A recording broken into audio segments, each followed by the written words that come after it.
You're listening to Nick's WrestleMania Recaps, a subsidiary of the Overcast, brought to you by Oversoul Gaming.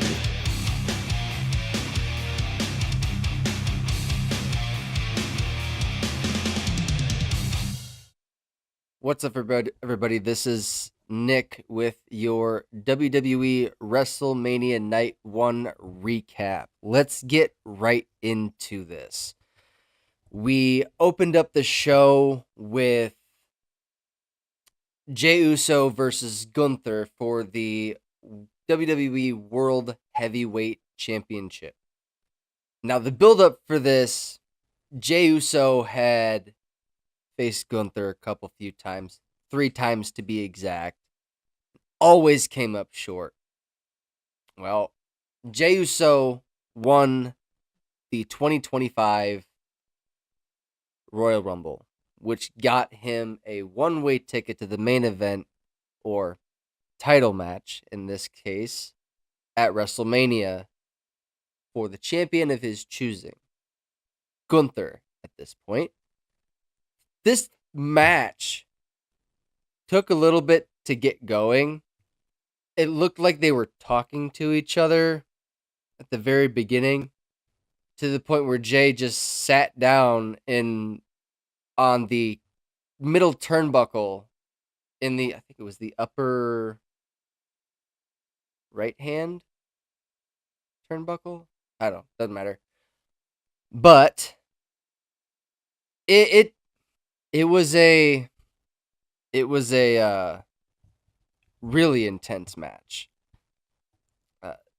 There was at one point Jey reversed a power bomb into a power bomb, and it happened so fast, I blew my mind. It was a talking point I wanted to talk about. It was impressive. Jey put Gunther into his own submission hold, the sleeper hold. And in 2 seconds, Gunther taps out, and we have a brand new WWE World Heavyweight Champion, Jey Uso. It was a fairly even match, I feel. But my thing is, yeah, it was, took 3 Uso splashes from the top turnbuckle and a spear, and then the submission hold. There was one thing that I noticed that Jey Uso usually uses in every match he wrestles in, never fails: the super kick. He didn't use it. We had Jimmy Uso, his brother, come out to celebrate with him.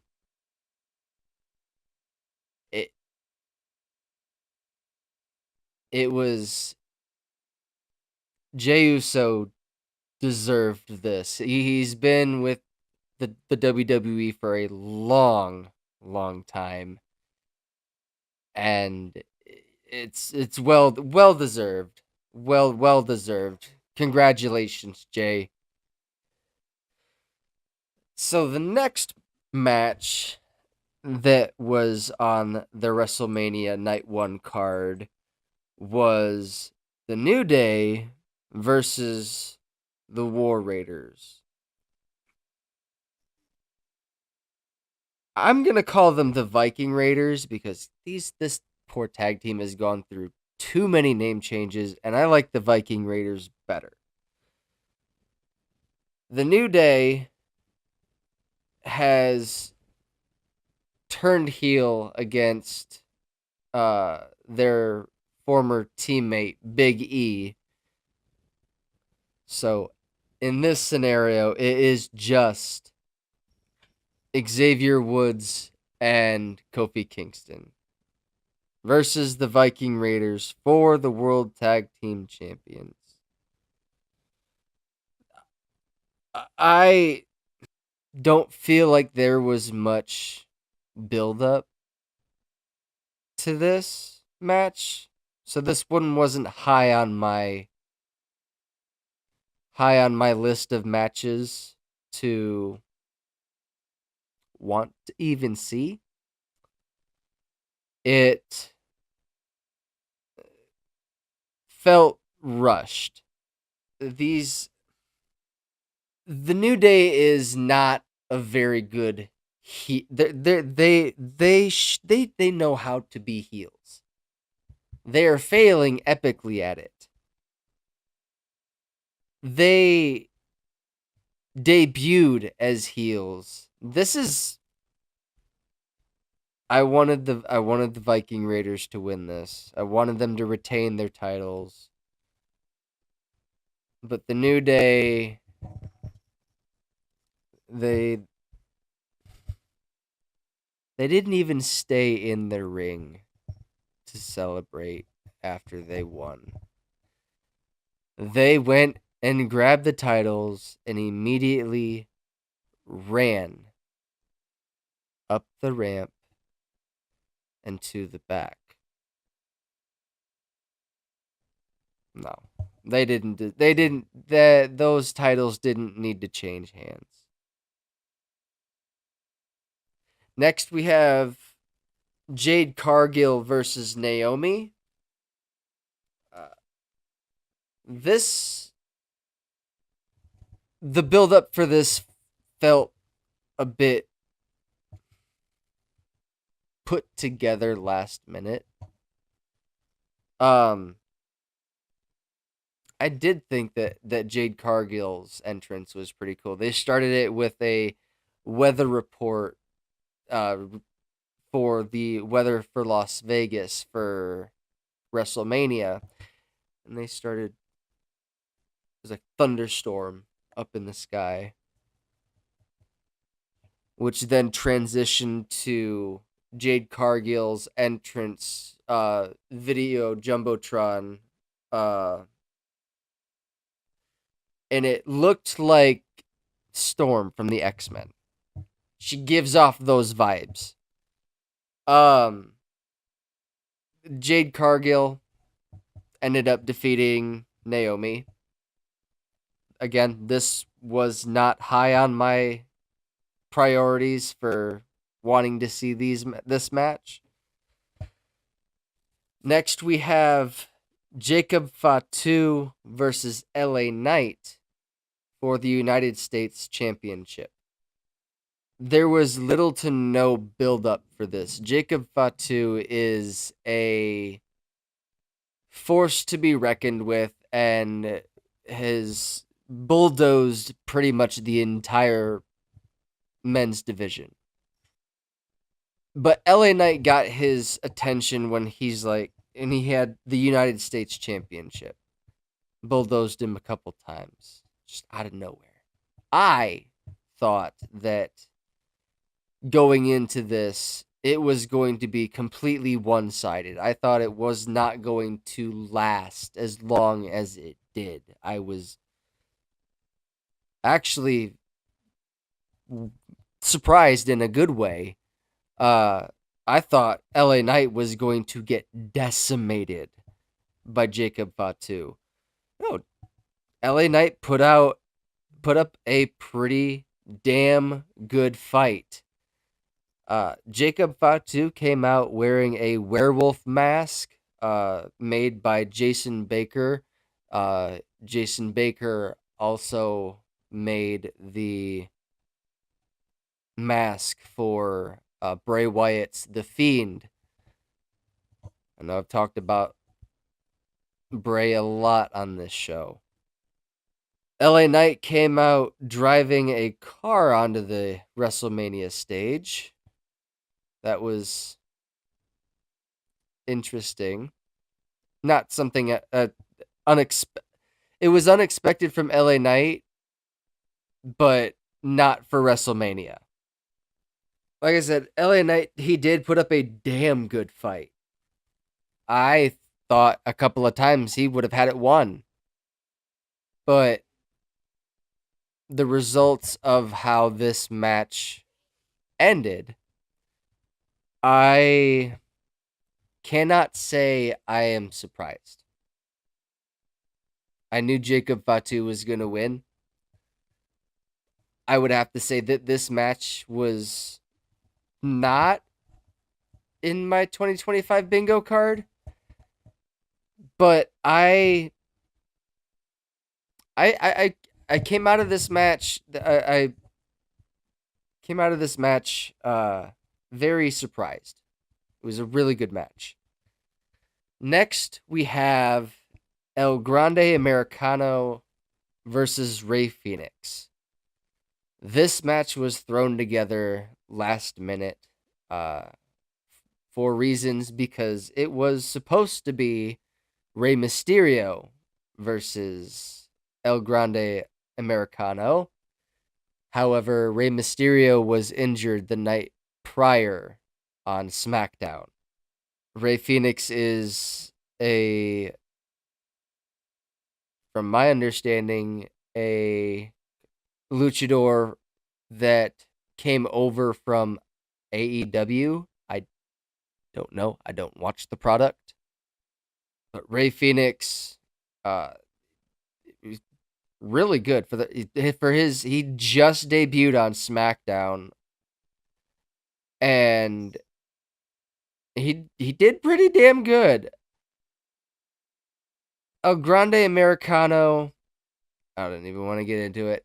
The politics behind it, don't want it. El Grande Americano defeats Ray Phoenix. We all know it's Chad Gable in a red, white, and blue luchador mask. I was not impressed with this match. Not one bit. At least on El Grande Americano's side. Ray Phoenix, very impressive. WWE announced that they are partnering with the major luchador promotion AAA and are going to be doing double, from my understanding, double premium live events. Next match we have was Tiffany Stratton versus Charlotte Flair for the WWE Women's Championship. I need to gripe about Charlotte Flair for a minute. She has been gone for a long fucking time. She comes back at this year's Royal Rumble. Why? Just because her last name is Flair? Just because of who her fucking father is? She's a fucking Nepo baby. Now, I don't necessarily care for Tiffany Stratton either. However, my dislike for Charlotte Flair is even more so. Now, Tiffany Stratton got a full Barbie entrance. Barbie Dream House. She came out looking like she was in a Barbie box. It was a whole ordeal. It's kind of entertaining. My dislike for Charlotte Flair was very pleased for the results of this match because Tiffany Stratton retained her WWE Women's Championship. Now, we have the main event. The main event was my most anticipated match for night one. We have CM Punk versus Roman Reigns versus Seth freaking Rollins. The build-up for this goes back 12 plus years. Paul Heyman made CM Punk a promise way back when that he would be with CM Punk when he main evented WrestleMania. Now, with Paul Heyman being aligned with Roman Reigns as his wise man, Roman being the tribal chief, Roman didn't take too kindly to that. So when Roman told Paul to tell CM Punk to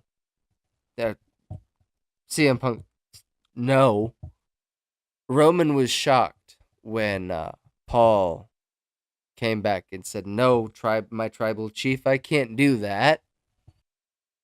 The favor that CM Punk wanted wasn't a WrestleMania main event. Yes, that is something that he has wanted. But the favor was that Paul Heyman be in his corner for WrestleMania. And so he came out with Paul Heyman during his entrance. Seth comes out with a flamethrower and what looks like dressed in what looks like a trash bag, but it's not. It's a flame retardant. Looked like a flame retardant trash bag. I'm gonna be completely honest. And then the lights go pitch black. Lights come back on, and he's in his ring gear. Roman comes out.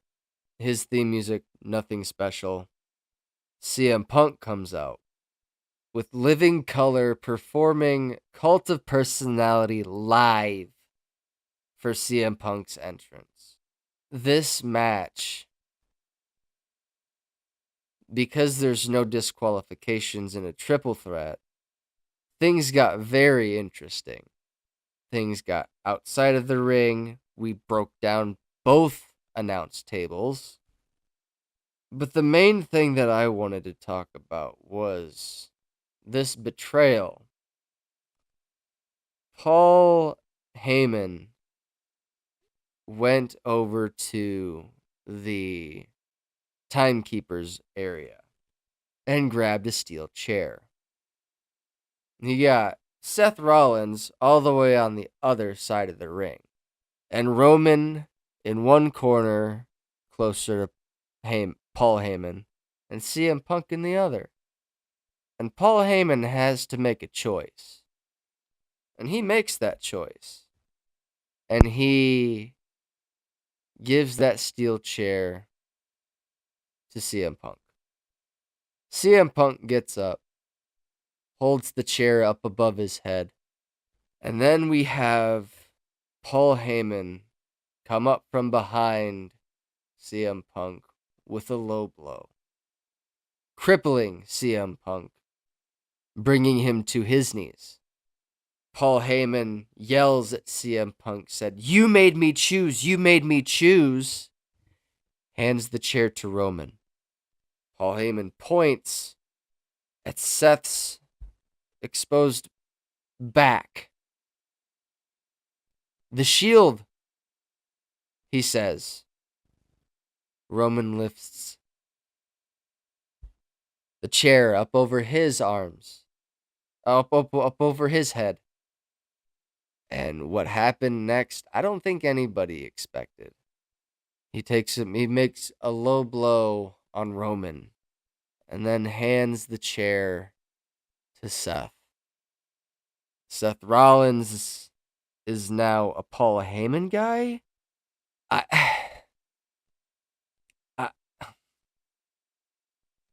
I'm still wrapping my head around this. Seth pins CM Punk to solidify his win at WrestleMania. This match did a lot of things for me. I was on the edge of my seat the entire time. This was the right way to close the night out. How I feel about Seth Rollins being a Paul Heyman guy. He doesn't. He's really good on the mic. He knows how to cut a promo. He doesn't need someone to speak for him. What are we doing, Triple H? Come on, man. That being said, let's mosey on over to night 2. Here we are at night 2 of WrestleMania. So, for the opening match, we had the triple threat match for the Women's World Heavyweight Championship title. It was Io Sky versus Rhea Ripley versus Bianca Belair. Bianca Belair earned her spot at WrestleMania by winning the 2025 Women's Royal Rumble match. Io Sky is the current champion, and Rhea Ripley lost that title to Io Sky by giving her a title opportunity before WrestleMania, therefore losing her spot at WrestleMania. Rhea Ripley throws an entire fit, and Rhea Ripley gets what Rhea Ripley wants, and she gets inserted into this triple threat at WrestleMania, where Io Sky ultimately did end up retaining her title, solidifying her championship reign to continue. Next up, we had Damian Priest versus Drew McIntyre. Wow, words are hard. In a Sin City street fight. This stipulation for this match was made for reasons. There were several security guards that got hurt just by trying to keep these two apart. So they said, fuck it. Let them do a street fight. Let them duke it out. They did just that. It was a pretty damn good fight. And what threw me off... So Drew McIntyre is a fucking character because he's very big with social media. And mid-match, he did this, and it still blows my fucking mind. He grabbed his phone from his brother, who was sitting ringside, while Damian Priest was down, took his phone and took a selfie mid-match with Damian Priest down in the background, and then handed it right back to his brother, and then continued. That blew my fucking mind. It's Drew McIntyre being Drew McIntyre. Drew McIntyre did ultimately end up winning this. The build-up for this has been ever since last year's WrestleMania, to be completely honest, because Drew McIntyre ended up winning the world title from Seth Rollins last year. And Drew McIntyre's title reign lasted all of 5 minutes because Damian Priest cashed in his Money in the Bank contract, ending Drew McIntyre's title reign. So yeah, this is long-term booking on Triple H's part. He's doing really good in that department. Next, we had Penta versus Dominic Mysterio versus Finn Balor versus Braun Breaker for the Intercontinental title. There was so much that went on in this match, and how it ended was Finn Balor had knocked Dominic Mysterio down off the middle, one of the turnbuckles, preventing him from doing a frog splash. Finn Balor saw that opportunity since Braun Breaker was sitting right in the drop zone, and gave him the coup de grace from the top turnbuckle. He then attempted to pin Braun Breaker. He then Dominic Mysterio then regained his momentum and jumped off of the top rope, doing a frog splash, breaking up the pin, then allowing Dominic to put Finn in the position to be pinned. Dominic Mysterio pinned Finn Balor 1, 2, 3 for the win. Dominic Mysterio is the new Intercontinental title champion.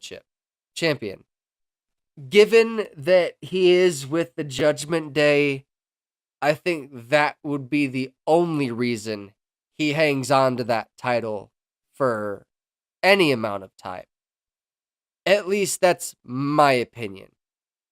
Dominic Mysterio can't wrestle. He is a sad excuse for a legend's son, should I say. Next, we had Randy Orton. He came down to the ring, and he didn't know who his opponent was going into this. Nobody knew. We had our suspicions. With a lot of us thought, a lot of people were thinking it was going to be Nick Aldis, given the again, long-term booking, long-term storytelling. This Randy Orton gave Nick Aldis an RKO, which then Randy Orton got fined $50,000 for the RKO. However, he paid Nick Aldis $100,000 and said, "Here's an extra $50,000 for the next one." Over a year later, he delivers a second RKO to Nick Aldis.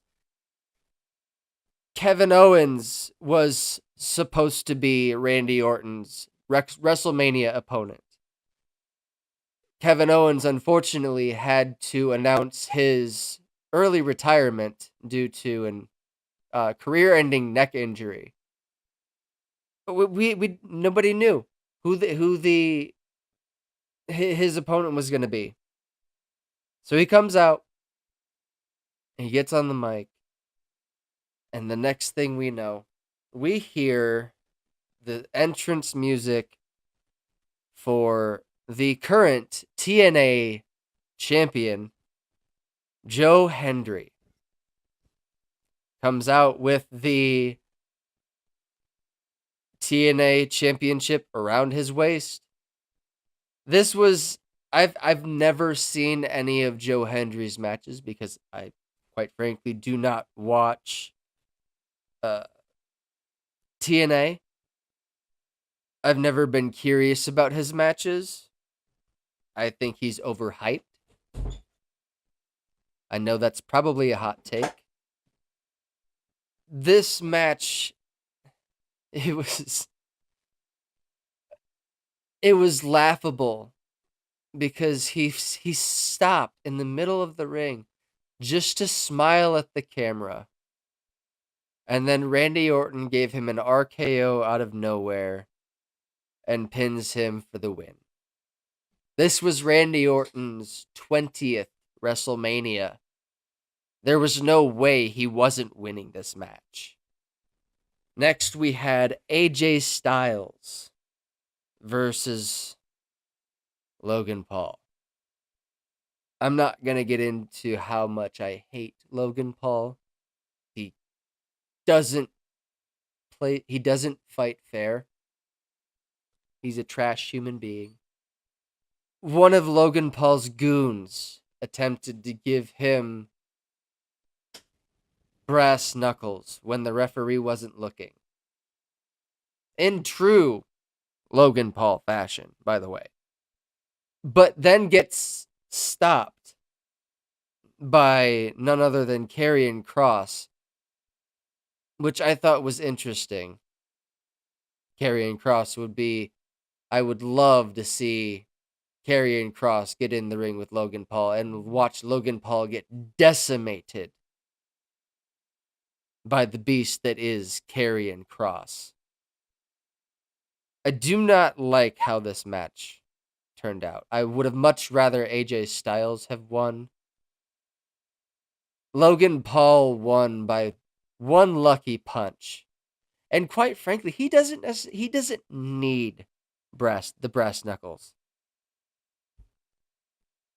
Because he has steel plates in his knuckles from a surgery that he had a long time ago. He has steel plates in his hand. His hand is a lethal weapon. He got one lucky punch in on AJ Styles. Pinned him for the 1-2-3. Next, we had Liv Morgan Liv Morgan and Raquel Rodriguez representing the Judgment Day versus Lyra Valkyria and a mystery tag mate. It was supposed to be Bayley. Bayley has been written off of television, written out of the storylines. So Lyra was forced to find a tag team partner within 24 hours or forfeit her spot at WrestleMania. She did find a tag team partner, and she could not have found anyone better than the man Becky Lynch. They did end up picking up the win on this, which I am super glad for. Lyra deserves it. Becky's has been a tag team champion before. There was a lot that happened with this. The biggest thing was Becky Lynch coming back. Like, nobody saw this coming. And the pop that happened inside the Allegiant Stadium in Las Vegas when her music hit was one of the loudest pops I've heard in a while. I think the last time I heard a pop that loud was when CM Punk came back in Chicago for Survivor Series back in 2023. Stone Cold Steve Austin came out to announce the attendance numbers of 63,226 sold out. Both nights were sold out. And both nights combined, there was a total attendance of 124,693. That's impressive. People come from all over the world to attend WrestleMania. I too hope to someday attend WrestleMania. And we finally have the main event. Cody Rhodes and versus John Cena for the WWE Undisputed Championship. John Cena comes out. His entrance was plain. His music hit. Yeah, sure. But normally there's bright colors. No, this time it was just no video package.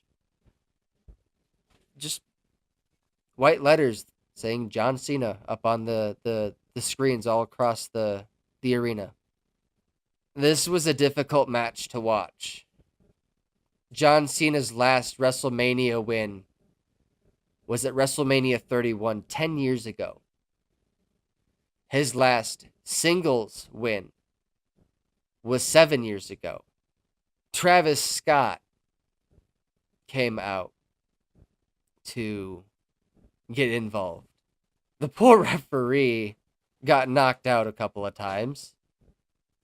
Cody would have had this match won a couple times over, actually, if it weren't for that. He would have retained his title. John Cena has made history in the WWE because at this year's WrestleMania, he became a 17-time champion, breaking Ric Flair's record. So now, whenever someone thinks of what a champion is, they're not going to think of Ric Flair anymore. Ric Flair's old news. He's a 16-time champion. Well into his 80s. He's never going to break his record. John Cena has broken the record. He's now a 17-time champion.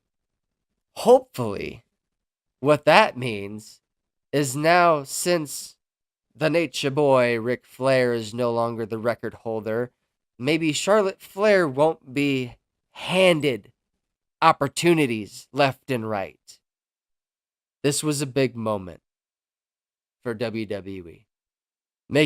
Turning John Cena heel for this last run. While I don't necessarily like John Cena as a heel, in all fairness, I've never seen him work as a heel. This is my 10th WrestleMania as a dedicated fan of WWE. They missed a lot of opportunities.